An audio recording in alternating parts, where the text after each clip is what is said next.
Le armi erano nascoste nella casa di famiglia in aperta campagna, in alcuni containers, quasi un arsenale, una mitragliatrice, un fucile a pompa, un revolver 357 Magnum, una pistola semiautomatica, una granata a mano con all'interno plastico ad alto potenziale, 226 proiettili di diverso calibro.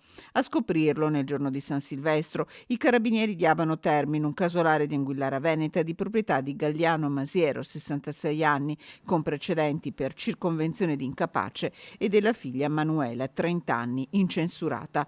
Per padre e figlia sono scattati gli arresti con l'accusa di detenzione illegale di armi e munizionamento da guerra comune e per ricettazioni. Armi forse usate dalla mala. Di sicuro il fucile a pompa e la pistola semiautomatica sono il frutto di un furto commesso lo scorso settembre nella casa di un commerciante di Correzzola.